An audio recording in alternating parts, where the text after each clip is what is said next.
Welcome to స్వతంత్ర. నేను విజయ్. ముందుగా హెడ్లైన్స్ చూద్దాం. ఒక్కసారిగే ఎంతో చేస్తా, మళ్ళీ ఛాన్స్ ఇస్తే మరింత చేస్తా. రాప్తాడు సభలో విపక్షాలపై సీఎం జగన్ విమర్శలు.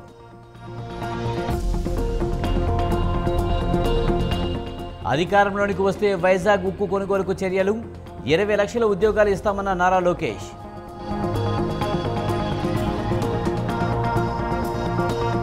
ప్రపంచంతో హైదరాబాద్ పోటీ పడుతుంది, విజన్ 2050 దిశగా దూసుకువెళ్తున్నామన్న రేవంత్.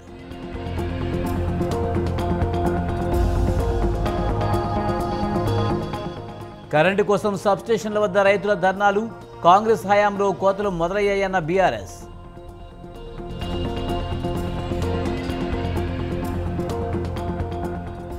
రాబోయే 100 రోజులు ఎంతో కీలకం, హ్యాట్రిక్ విజయం ఖాయమన్న ప్రధాని మోడీ.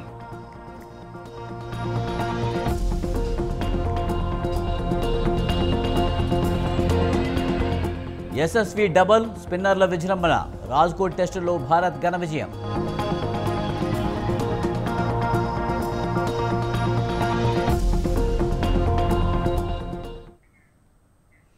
ఒక్కసారి ఆశీర్వదిస్తేనే ఎంతో చేస్తా, మీరు మళ్ళీ ఆశీర్వదిస్తే మరింత మేలు మీకు రాష్ట్రానికి చేస్తానన్నారు వైసీపీ అధినేత AP CM Jagan.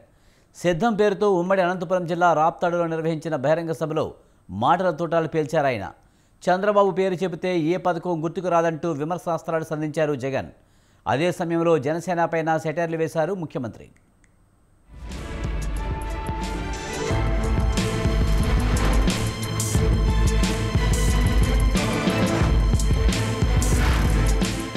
Andhra Pradesh assembly parliament ఎన్నికలకు సమరశంఖం మోగించిన వైసీపీ సిద్ధం పేరుతో వరుసగా సభలు నిర్వహిస్తోంది. ఇందులో భాగంగా అనంతపురం జిల్లా రాప్తాడులో నిర్వహించిన బహిరంగ సభలో పాల్గొన్న ఏపీ సీఎం జగన్ విపక్షాలపై విమర్శనాస్త్రాలు సంధించారు. ప్రతి కార్యకర్త బూత్ కమిటీ సభ్యులుగా, వాలంటీర్లుగా, గృహ సారథులుగా మీ పాత్ర పోషించండి అంటూ పార్టీ శ్రేణులకు పిలుపునిచ్చారు.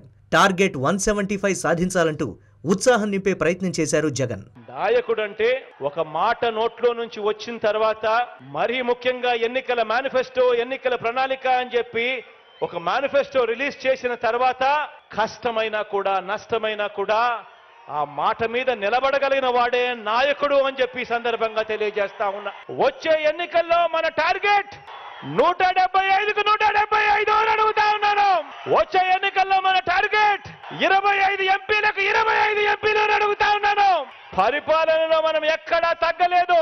మనకు ఒక్క ఎమ్మెల్యే గాని ఒక్క ఎంపీ గాని తగ్గేందుకు వీలే లేదు అని అడుగుతా ఉన్నాను. మరో 2 నెలల్లోనే ఎన్నికలు. ఈ రోజు నుంచి చూస్తే మరో 55 రోజులు కూడా ఉండవేమో ఎన్నికలు.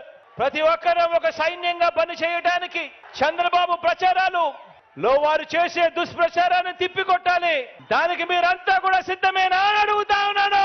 ప్రతి కార్యకర్త బూత్ కమిటీ సభ్యులుగా, గృహ సారథులుగా, వాలంటీర్లుగా సమర బేరి మోగిద్దాం. మరో గొప్ప చారిత్రాత్మక విజయానికి మరో అడుగు వేయడానికి అందరం కూడా సిద్ధమా అని అడుగుతా ఉన్నాను. సిద్ధం సభ వేదికగా విపక్షాలపై విమర్శనాస్త్రాలు సంధించారు జగన్.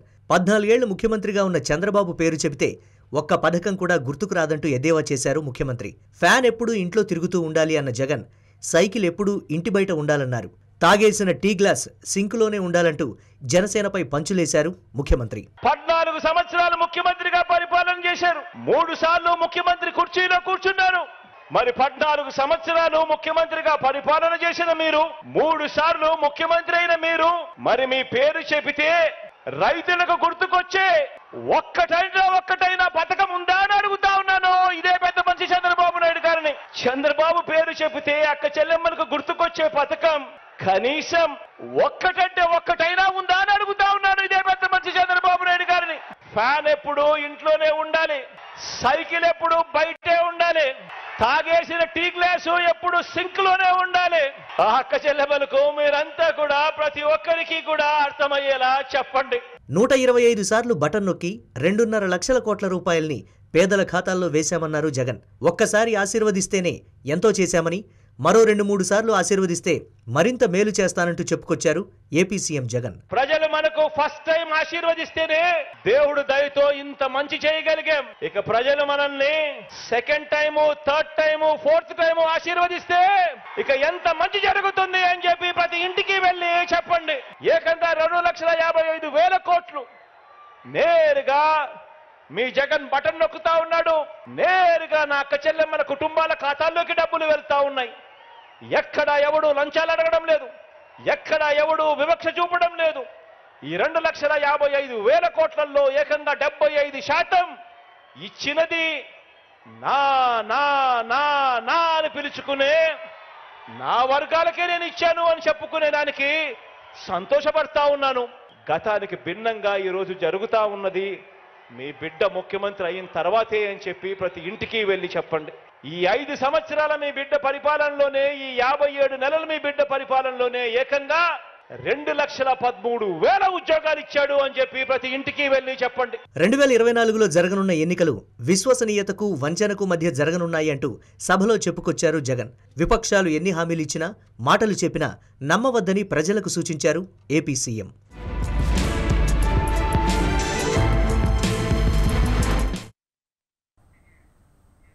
సాధారణంగా రాజకీయ నేతలు పార్టీల కోసం ప్రాణాన్ని లెక్క చేయమని, రక్తాన్ని ధారపోస్తామని స్టేట్మెంట్లు ఇస్తూ ఉంటారు. కానీ పార్టీ అధినేత కోసం నిజంగానే తన రక్తాన్ని చిందించారు టీడీపీ నేత, మాజీ MLC Buddha Venkanna. Vijayawada west ticket ఆశిస్తున్న బుద్ధ వెంకన్న ఉన్నట్లుండి చంద్రబాబు ఫ్లెక్సీలకు రక్తాభిషేకం చేయడం రాజకీయంగా హాట్ టాపిక్గా మారింది.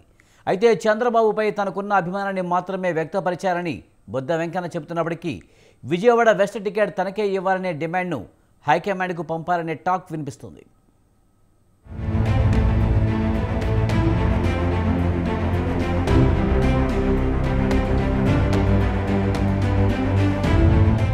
టీడీపీ నేత, మాజీ ఎమ్మెల్సీ బుద్ధ వెంకన్న పార్టీ అధినేత చంద్రబాబుపై మరోసారి తన అభిమానాన్ని చాటుకున్నారు. పార్టీ నాయకులు, కార్యకర్తలందరి ముందే తన రక్తాన్ని తీయించుకున్న వెంకన్న దాంతో చంద్రబాబు ఫ్లెక్సీకి అభిషేకం చేశారు. అంతేకాకుండా అదే రక్తంతో సిబిఎన్ జిందాబాద్ అంటూ గోడపై రాశారు. కొన్ని వాస్తవాలు చంద్రబాబుకు తెలియాలనే ఉద్దేశంతోనే ఈ కార్యక్రమం చేపట్టానని బుద్ధ వెంకన్న చెప్పారు. తాను కొడాలి నాని, వల్లభనేని వంశీ, కేసినేని నాని లాంటి వాణ్ణి కాదని, చంద్రబాబు అడిగితే తన గుండెనైనా తీసిస్తానని చెప్పారు.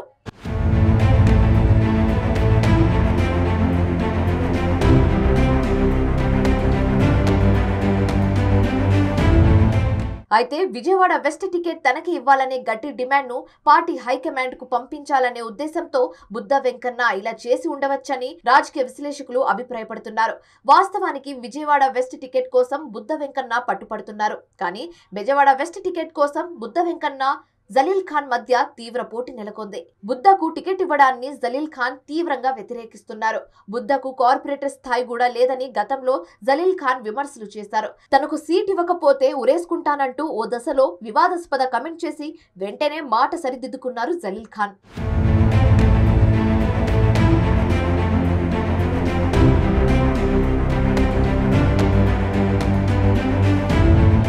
విజయవాడ వెస్ట్ లో బుద్ధ, జలీల్ ఖాన్ మధ్యలో పోటీలా ఉంటే ఇక్కడ పోతిన్ మహేష్ పేరు కూడా తెరపైకి వచ్చింది. పొత్తులో వెస్ట్ టికెట్ తనకు వస్తుందని పోతిన్ మహేష్ ధీమాగా ఉన్నారు. దీంతో ఇక లాభం లేదనుకున్న బుద్ధ వెంకన్న టికెట్ తనకి ఇవ్వాలంటూ పలుమార్లు బల ప్రదర్శన నిర్వహించారు. ఇటీవలే తన నివాసం నుంచి దుర్గగుడి వరకు భారీ ర్యాలీ నిర్వహించారు. అయితే ఈ క్రమంలోనే ఇవాళ తన రక్తంతో చంద్రబాబు పాదాలకు అభిషేకం చేశారు. అయితే చంద్రబాబు ఫ్లెక్సీకి రక్తంతో అభిషేకం చేయడంలో ఎలాంటి బ్లాక్ మెయిల్ రాజకీయాలు లేవని చెప్పారు. ఒకవేళ చంద్రబాబు టికెట్ ఇవ్వకపోయినా ఆయన వెంటే ఉంటానన్నారు. అభిమానంతో టికెట్ కావాలని కోరుతున్నానని, బెదిరించడం లేదని బుద్ధ వెంకన్న స్పష్టం చేశారు.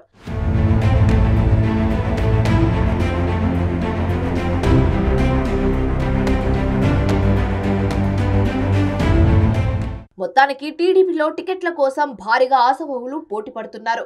అందులో పొత్తు కూడా ఉండడంతో ఎవరికి ఏ సీటు కేటాయించాలి, పొత్తులో భాగంగా సీటు దక్కని వాళ్లను ఎలా బుజ్జగించాలి అనే సవాళ్లు ఉండనే ఉన్నాయి. మరి బుద్ధ వెంకన్న ఎపిసోడ్ లో టీడీపీ హైకమాండ్ ఎలాంటి నిర్ణయం తీసుకుంటుందో చూడాలి. నెల్లూరు వైసీపీ ఎంపీ అభ్యర్థిగా బిగ్ షాట్ను రంగంలోకి దింపేందుకు ఆ పార్టీ అధిష్టానం కసరత్తు చేస్తున్నట్టు తెలిసింది. వేమిరెడ్డి ప్రభాకర్ రెడ్డి వైసీపీకి గుడ్ బై చెప్పేందుకు సిద్ధమైనట్లు, ఆయన టీడీపీలో చేరి ఆ పార్టీ తరపున పోటీ చేస్తారనే వార్తలు వస్తున్నాయి. ఈ నేపథ్యంలో అరబిందో ఫార్మసీ డైరెక్టర్ను నెల్లూరు నుంచి ఎంపీగా పోటీ చేయించాలని సీఎం జగన్ భావిస్తున్నట్టు సమాచారం. వైసీపీ ఎంపీ విజయసాయిరెడ్డి బంధువైన అరబిందో శరత్ చంద్రారెడ్డిని ఎంపీగా పోటీ చేస్తే జిల్లాలో వైసీపీకి ఆర్థికంగా, రాజకీయంగా ప్రయోజనం ఉంటుందని వైసీపీ అధిష్టానం భావనగా తెలుస్తోంది.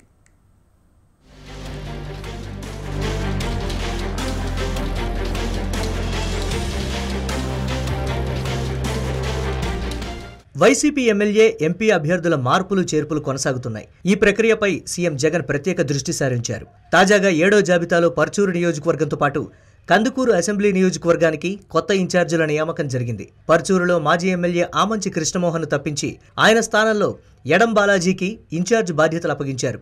కందుకూరు నియోజకవర్గంలో సిట్టింగ్ ఎమ్మెల్యే మహేందర్ రెడ్డిని పక్కన పెట్టారు.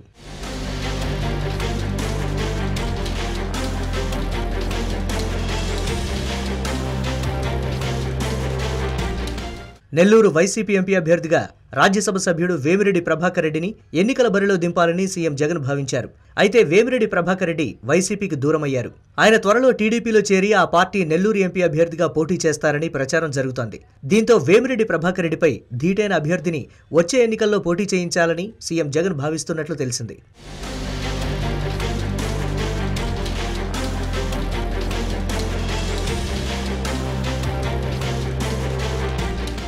వేమిరెడ్డి ప్రభాకర్ రెడ్డిని ఆర్థికంగానే కాక అన్ని విధాలా ఎదుర్కోగల నేత కోసం వైసీపీ అధినేత జగన్ ఆలోచనలు చేశారని, అందులో భాగంగానే అరబిందో ఫార్మసీ అధినేత శరత్ చంద్రారెడ్డి పేరును సీఎం పరిశీలిస్తున్నట్లు వైసీపీ వర్గాలు చెబుతున్నాయి.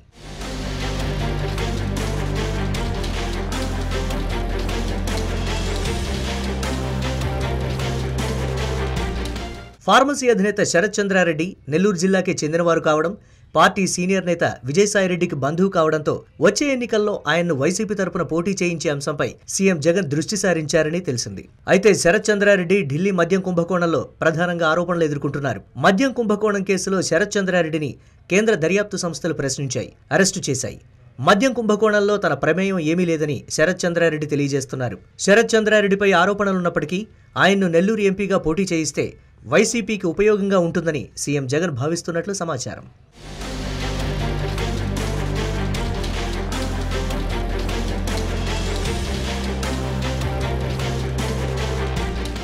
నెల్లూరు పార్లమెంట్ సీటు మొదటి నుంచి వైసీపీకి కంచుకోటగా ఉంది. సీఎం జగన్ వైసీపీ స్థాపించిన కొత్తలో కాంగ్రెస్ ఎంపీ పదవికి మేకపాటి రాజమోహన్ రెడ్డి రాజీనామా చేశారు. అక్కడి నుంచే తిరిగి వైసీపీ ఎంపీగా పోటీ చేసి విజయం సాధించారు. 2014-2019 ఎన్నికల్లో నెల్లూరు ఎంపీ సీటును వైసీపీ కైవసం చేసుకుంది. 2024 ఎన్నికల్లో సైతం తిరిగి నెల్లూరు ఎంపీ సీటును దక్కించుకునేందుకు అక్కడ బలమైన అభ్యర్థి శరత్ చంద్రారెడ్డి అని వైసీపీ అధిష్టానం ప్రగాఢంగా నమ్ముతోంది.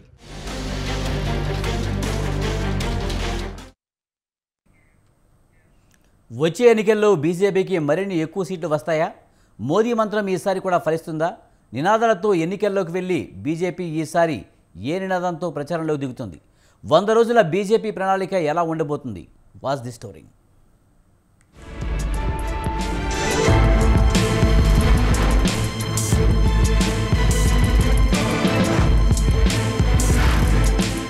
లోక్సభ ఎన్నికల కోసం బీజేపీ ఢిల్లీలో 2 రోజులు సన్నాహక సమావేశాలు నిర్వహించింది. వచ్చే ఎన్నికల్లో 370 లోక్సభ సీట్లు సాధించాలని లక్ష్యంగా పెట్టుకుంది. సొంతంగానే 370 స్థానాలు, బీజేపీ నేతృత్వంలోని ఎన్డీఏ కూటమి కనీసం 400 స్థానాలు దక్కించుకోవడానికి వ్యూహాలు రచిస్తోంది. అందుకు అనుగుణంగానే రాబోయే 100 రోజులు కష్టపడి పనిచేయాలన్నారు మోదీ.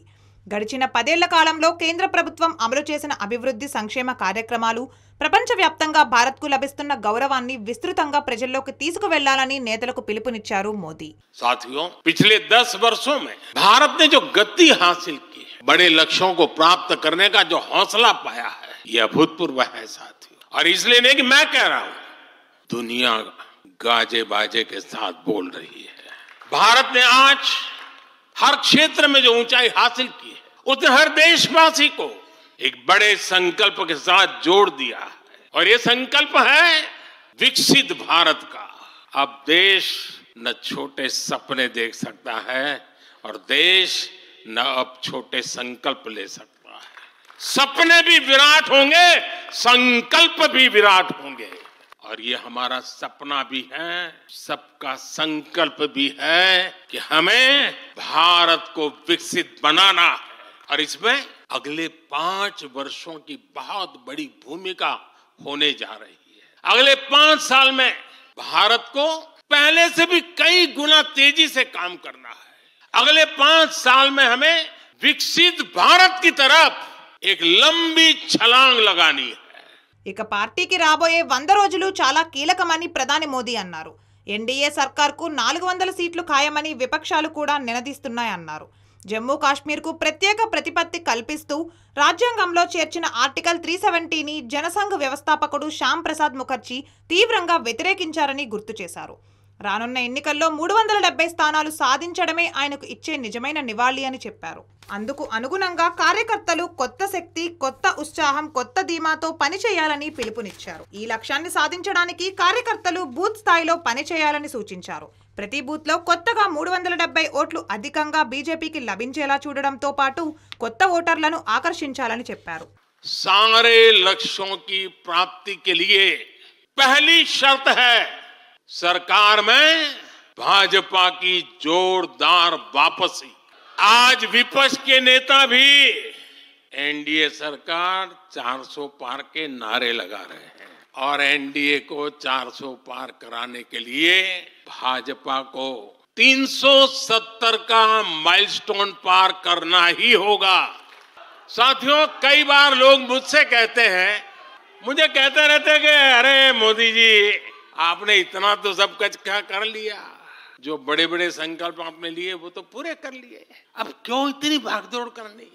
साथियों, पूरा देश मानता है 10 साल का बेदाग कार्यकाल और 25 करोड़ लोगों को गरीबी से बाहर निकालना ये सामान्य उपलब्धि नहीं है। తాను అధికారాన్ని అనుభవించేందుకు మూడోసారి గెలిపించమని అడగడం లేదన్నారు ప్రధాని. తన ఇంటి గురించి తాను ఆలోచించి ఉంటే కోట్లాది మంది ప్రజలకు ఇల్లు నిర్మించగలిగేవాడని కాదన్నారు. గత 10 ఏళ్లలో భారత్ సాధించిన విజయాల గురించి ప్రపంచమంతా ఈరోజు మాట్లాడుకుంటోందన్నారు. ప్రతి రంగంలోనూ భారత్ ఉన్నత శిఖరాలను చేరుకుందన్నారు. రాబోయే 5 ఏళ్లలో భారత్ చాలా పెద్ద పాత్ర పోషించబోతోందన్నారు. దశాబ్దాలుగా పెండింగ్లో ఉన్న పనుల పరిష్కారానికి ఎంతో ధైర్యంగా ముందుకు వెళ్లమన్నారు. 500 ఏళ్ల నిరీక్షణకు తెరదించుతూ అయోధ్యలో రామాలయం నిర్మించామన్నారు. అబ్కీ బార్ 400 నినాదంతో ముందుకు సాగాలని ఈసారి ఇదే బీజేపీ ఎన్నికల నినాదమన్నారు మోదీ. 70 के दशक में जब देश में कांग्रेस के विरुद्ध गुस्सा बढ़ना शुरू हुआ तो खुद को बचाने के लिए उसने अस्थिरता का सहारा लिया। हर नेता की सरकार कांग्रेस ने अस्थिर की। आज यहाँ प्रस्ताव के समय इसकी चर्चा आई है, मैं ज्यादा उसके लिए कहता नहीं हूँ। आज भी ये लोग अस्थिरता पैदा करने के लिए नई नई साजिशें कर रहे हैं। కాంగ్రెస్ కూటమిపై మోదీ తనదైన శైలిలో మండిపడ్డారు. వారు అబద్ధపు హామీలు ఇవ్వడంలో పోటీ పడుతున్నారని విమర్శించారు. తామిచ్చే హామీలు ప్రతిపక్ష నేతల మాటల్లో ఇప్పుడు విని ఉండరని గుర్తు చేశారు. విపక్షాలు ఎన్ని కుట్రలు చేసినా తామే మళ్లీ అధికారంలో వస్తామని ధీమా వ్యక్తం చేశారు.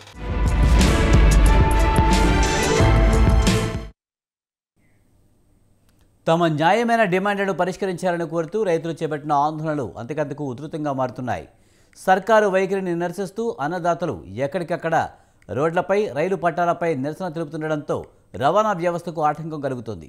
ఇక డ్రోన్లతో బాష్పవాయు ప్రయోగం చేస్తుండడంతో రైతులే కాదు పోలీసులు అనారోగ్యానికి గురవుతున్నారు. ఇప్పటికే 2 మృత్యువాత పడగా మరికొందరు తీవ్రమైన శ్వాస సమస్యలతో బాధపడుతున్నట్లు సమాచారం.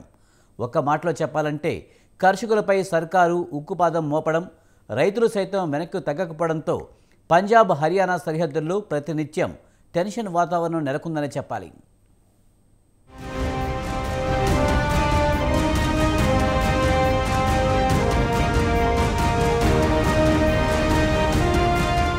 హస్తిన దిశగా ఏ క్షణమైనా దూసుకెళ్లేందుకు సిద్ధంగా ఉన్నారు అన్నదాతలు. తమ న్యాయమైన డిమాండ్లను పరిష్కరించాలని కోరుతూ రోడ్డుకెక్కిన రైతన్నలు రోజు రోజుకు తమ ఆందోళనను ఉధృతం చేస్తున్నారు. దీంతో దేశ రాజధాని ఢిల్లీకి దారి తీసిన నలువైపుల పరిస్థితి టెన్షన్ అన్నట్లుగా మారింది.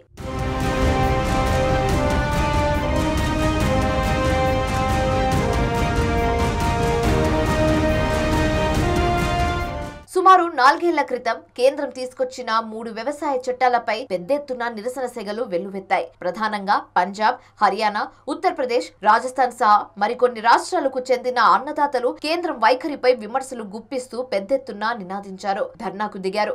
రోజులు, నెలలు తరబడి ఢిల్లీతో పాటు పరిసర ప్రాంతాల్లో తన ఆందోళన తెలియజేశారు. అయితే మొదట్లో పెద్దగా రైతుల నిరసనలు, ఆందోళనను పట్టించుకోని కేంద్రం ఆ తర్వాత మెల్లమెల్లగా దృష్టి సారించింది. నిరసన తగ్గించుకునేందుకు, ధర్నాలు విరమింపచేసేందుకు ప్రయత్నించింది. కానీ లాభం లేకపోయింది. దీంతో చివరకు స్వయంగా ప్రధాని మోదీయే జోక్యం చేసుకుని క్షమాపణలు చెప్పాల్సి వచ్చింది. అప్పట్లోనే ఆయా చట్టాలను వెనక్కు తీసుకుంటున్నామని ప్రధాని ప్రకటించారు. కానీ అప్పటి నుంచి తమకు ఇచ్చిన హామీ అమలు కాలేదని పేర్కొంటూ మళ్లీ నిరసనకు దిగారు రైతన్నలు.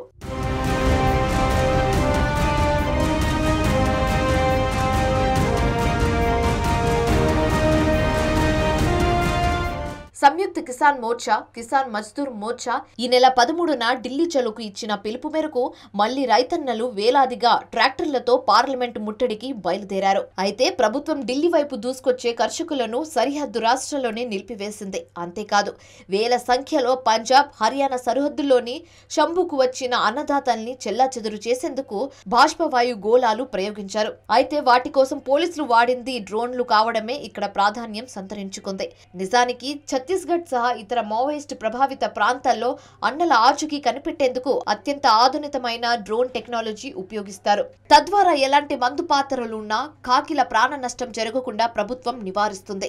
అలాంటిది దేశానికి అన్నం పెట్టే రైతన్నలపై డ్రోన్లు ప్రయోగించడం ఏంటన్న విమర్శలు వినిపిస్తున్నాయి. అది కూడా రైతులు సరికొత్త డిమాండ్లతో ముందుకు రాలేదు సరికదా. గతంలో ప్రభుత్వం నెరవేరుస్తామన్న హామీలనే ఇప్పుడు గుర్తు చేస్తున్నారు. ఆయన ప్రభుత్వం మాత్రం కన్నెర చేసింది. ఎక్కడికక్కడ అడ్డుకోవడమే కాదు, అణిచివేయాలని ప్రయత్నిస్తుంది.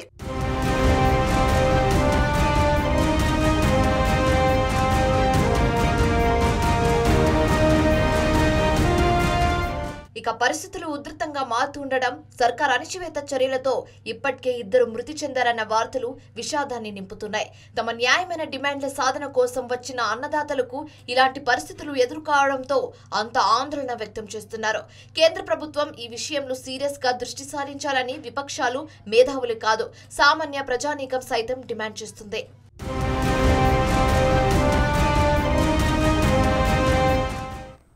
ఇవి బులెటిన్ విశేషాలు. చూస్తూనే ఉండండి స్వతంత్ర.